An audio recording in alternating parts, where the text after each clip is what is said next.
Hey, how's it going, everybody?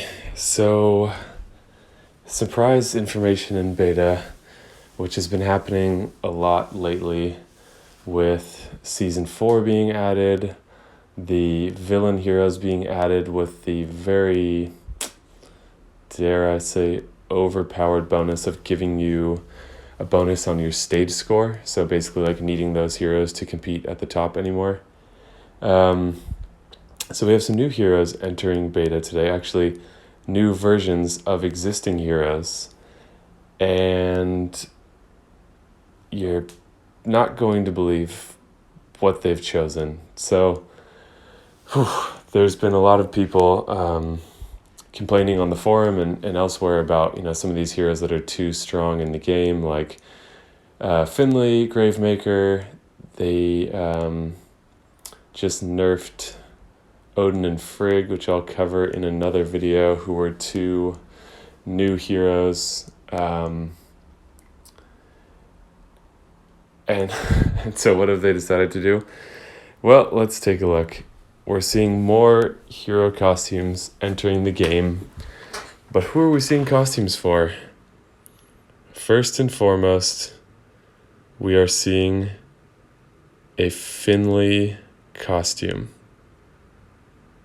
A costume for Finley to make Finley better. This is not an April Fool's joke.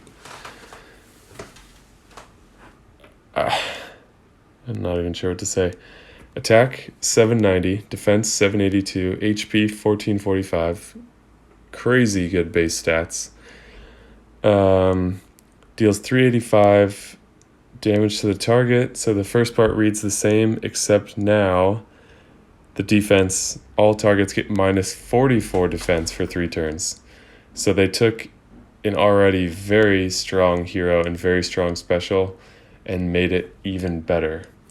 So after I cover a few more of these, I'll talk about where you would expect to get these costumes from. Keep in mind that everything in beta is subject to change. This is the first time that these have been seen in beta. However, this is what I've said before too, keep in mind this stuff can change, but the fact that it's even in here demonstrates such a tremendous lack of balance that it's a little bit shocking.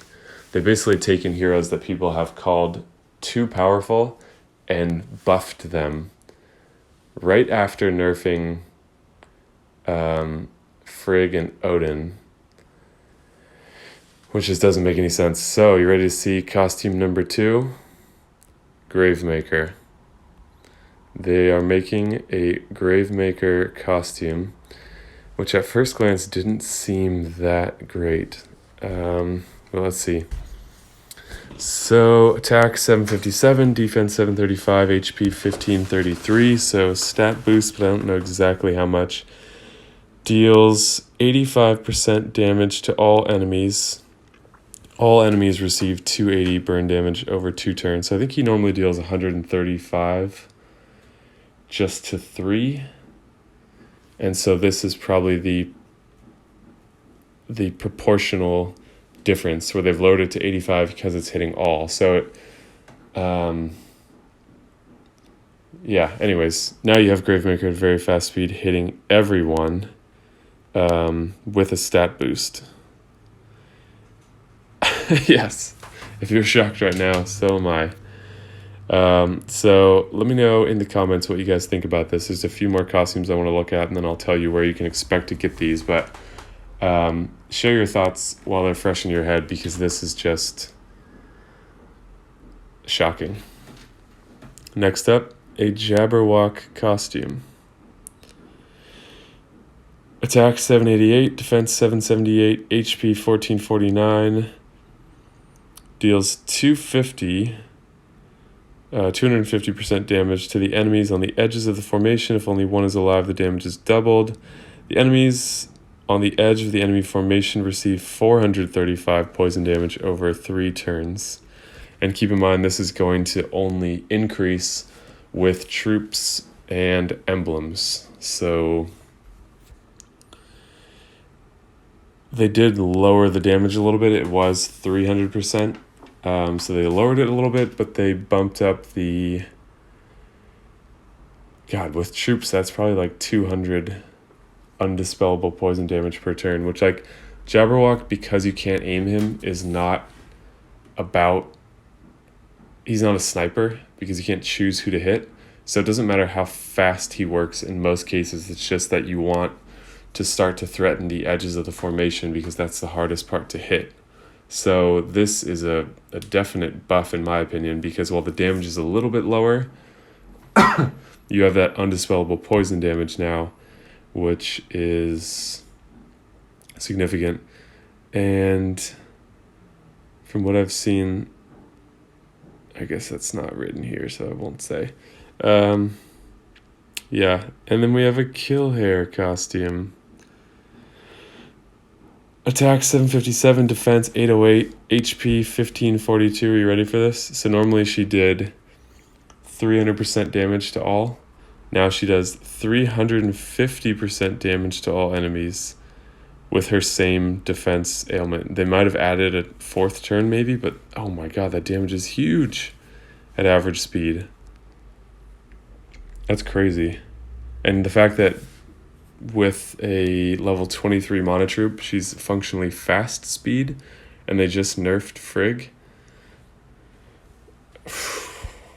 Starting to question their priorities here even more, and I'm sure that's a pretty polite way of saying it.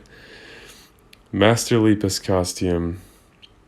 Attack 812, defense 741, HP 1332. So they have refreshed his sort of dated stats, and they've taken one of the more relevant older event heroes, seasonal event heroes, and done that buff. So deals 270% damage to all enemies at fast speed. Caster gets plus 24% mana generation for 3 turns. And the caster gets minus 34% attack for 3 turns. So no longer is he becoming super vulnerable with the defense down. I forget what his damage was before. It wasn't to all enemies, though. I think he was like a target and nearby. But this, like, imagine Lepus and Killhare on the same team where they get the family bonus attack boost, and they're all hitting all enemies. That's just going to be absurd. So, I hate to bring any negativity, but it seems like they're just instigating these crazy chases for the people with the least amount of self-control for doing pulls. So it hurts the game in large part because you're putting in severely unbalanced heroes by buffing, by taking some of the strongest heroes, arguably the strongest heroes, and buffing them. So I don't feel good about this, and that's the comment from a few prominent forum moderators below here as well. They're just like, that this feels bad. This could be, so one of them said this could be his breaking point. So I hate to present information like that, but God, they are really out of control here. Poseidon costume, which is a weird choice because he's not really been an incredible costume. Attack 771, defense 745, HP 1529. Deals 480% damage to the target. I think that stayed the same. All allies are immune to new status ailments for 2 turns. So I don't really like the idea of costumes being rolled out on a widespread basis anyways. I think it was a good way, not even a good way. I think it was an acceptable method for making Season 1 heroes better. But now the whole reason was to make them not obsolete anymore. So now adding costumes to all the other event heroes makes them obsolete again. So I just kind of hoped that to keep people interested in pulling from these portals, and I mentioned this, I can't remember what video, but I recently mentioned this, I think in my live stream, like Red Hood, for example, or Captain Kestrel, just give them a stat bump, and then they're relevant again. The special skills aren't bad, it's just that their stats are really dated, so it's hard to use them without putting tons of emblems on them. So this method is just the wrong method, and I don't know what it is they're trying to do here. So yeah, what I also wanted to mention is where you would expect to get these costumes. They would be in the portals you would normally find them in. So that would be Tavern of Legends, for example. There would be this tiny percentage of this Gravemaker costume floating around in there. Probably even more rare than Mysterio would be, because it would be the only one. I don't know if it would be equally split between the pool of Heroes of the Month, and that would just be considered another Hero of the Month that you can get. But the implication also is that you would get the hero and the costume. So if you were to summon for Killhare this spring, for example, you would be getting Killhare and the costume. So you would get these where you'd expect to find the other. So, oh my god, this is just... Yeah, let me know what you think. I don't want to ramble on in this video for too long, but this doesn't feel like a good sign to me. In fact, it feels like a bad sign, and I hate to say that because I really like this game. But wow, what are they doing? So this is not being rolled out in the next version, but this is stuff they're considering for the future. But like, even if they tame these costumes down, these are not the heroes that need costumes. Like the fact that they didn't even start with the old event heroes, which would have been one thing to be like, okay, that's not great. But the fact that they didn't even start with that and they jumped straight to the heroes that people are complaining the most about being overpowered is shocking. So let me know what you guys think. I'll try to respond to as many comments as I can. Yeah, thanks for watching, and I'll see you in the next video.